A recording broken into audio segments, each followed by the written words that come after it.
What's going on, guys? It's the Raceland Brony here with a bit of an update and something new.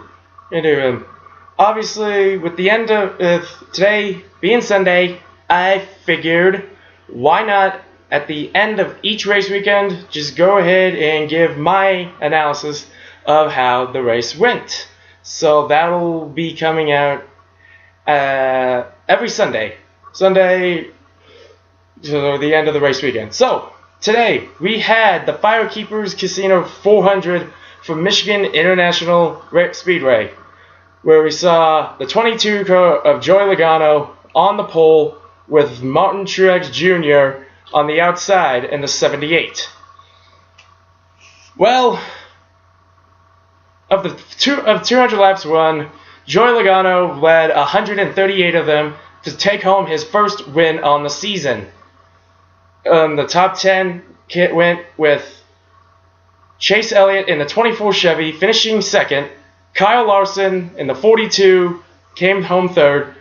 Logano's teammate Brad Keselowski in the number 2 came home fourth. Rounding out the top 5 was Kevin Harvick in the number 4 car. What really was impressive with him, he started 29th. Now, this is Harvick. Towards the end of the race there, when you saw him in the top 10, and made us go say, where did he come from? But that's typical Kevin Harvick for you.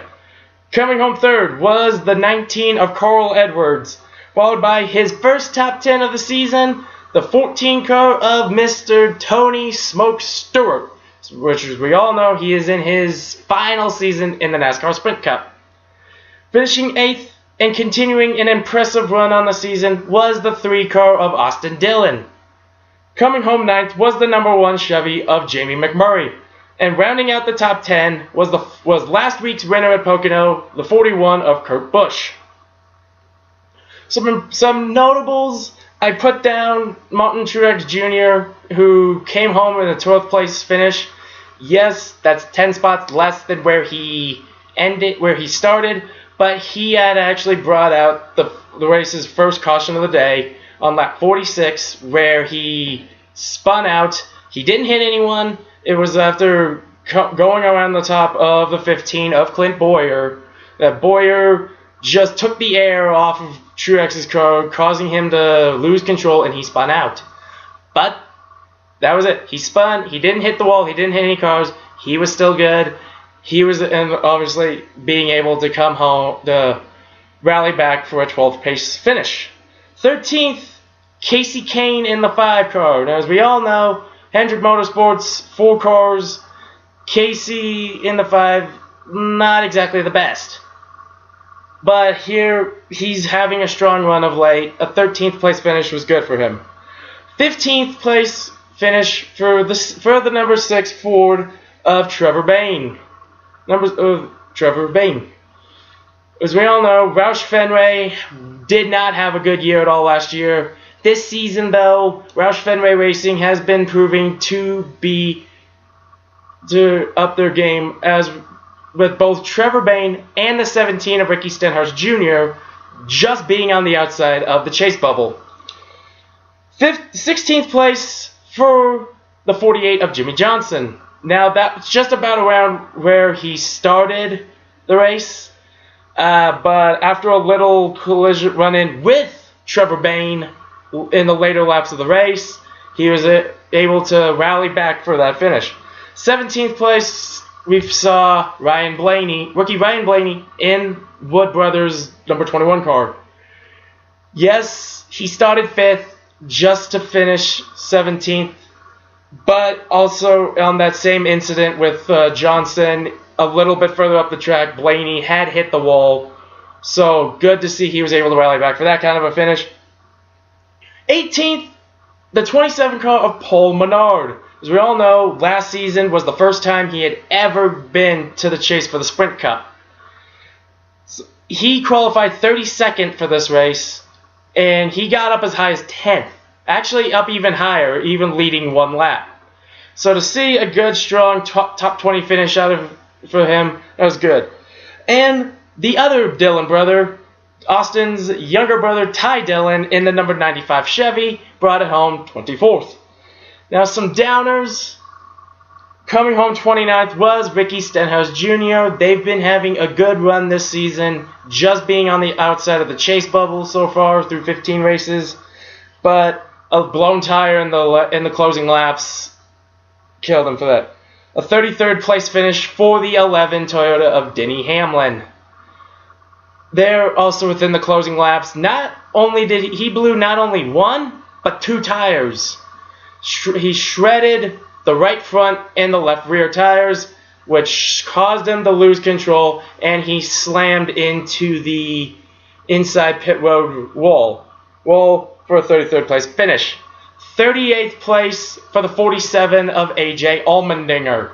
Now his finish coincides with the 38th place finish of the 88 of Dale Earnhardt Jr. Because back on around lap 60, Allmendinger had gotten a little loose up the track, so Dale Jr. went in between him and the 34 of Chris Buescher. Though Chris, coming off of turn 2, had just nicked the 88 right there, causing him to swerve in front of Allmendinger's car into the wall for both him and Allmendinger. So sadly, both of them were unable to finish. And the most disappointing one, 40th place for the 18 and our reigning series champion Kyle Busch. This marks the 4th straight race that he's had a finish of 30th or worse. But Kyle didn't even make it past lap 35. His engine decided to give out on him instead. So that was not so good.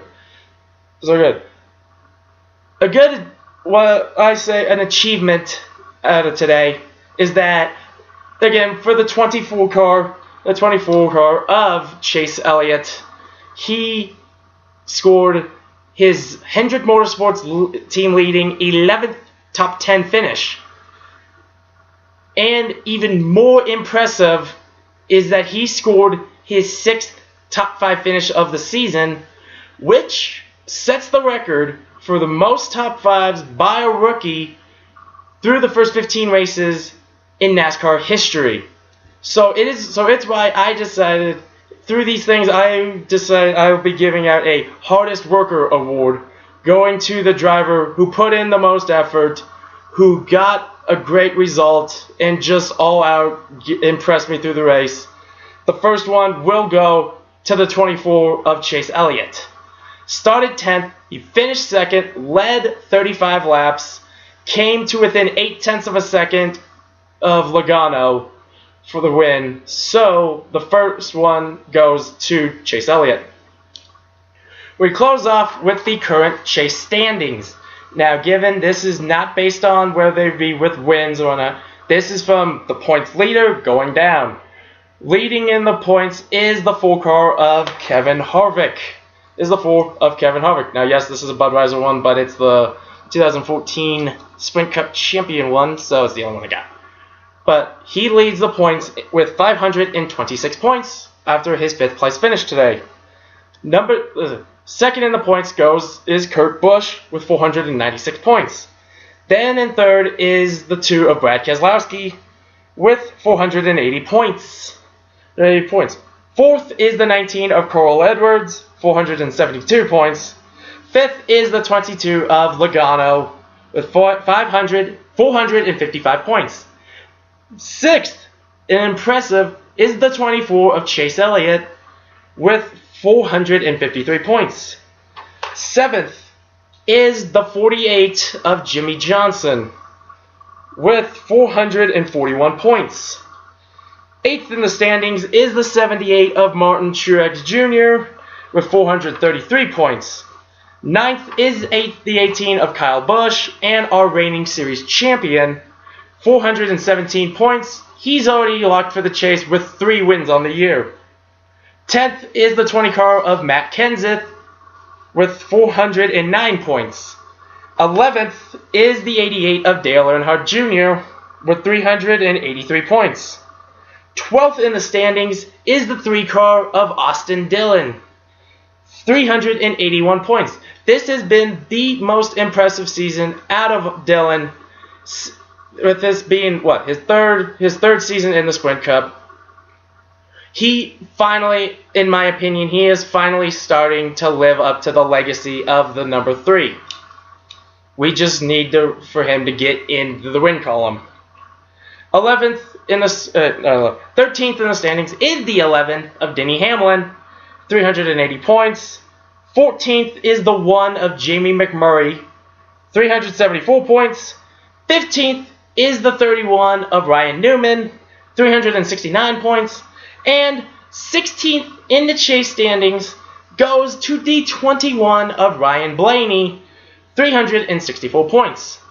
So far, 15 races, we've seen 10 different winners, with Kyle Busch winning 3 races, Jimmy Johnson 2 wins on the season, with 2 wins, and Carl Edwards 2 wins, and Brad Keselowski having 2 wins as well, with Kevin Harvick 1 with 1 win, Martin Truex Jr. with 1 win, Kurt Busch with 1 win, and as we saw today, Joey Logano with 1 win as well. Now, next weekend, the Sprint Cup Series is off with Father's Day. The next weekend after that, on June 26th, we are at Sonoma. So say hello to the left and right turns. So thank you everyone for seeing this. I'll hopefully have another gaming live stream out. And since I finally figured out how to do this with my laptop, I can start doing ones off of Steam. So thank you all so much for this. As you know the drill, hit the like button, hit that subscribe button, and I will see you all next time. This has been the Race Lamborghini, signing out.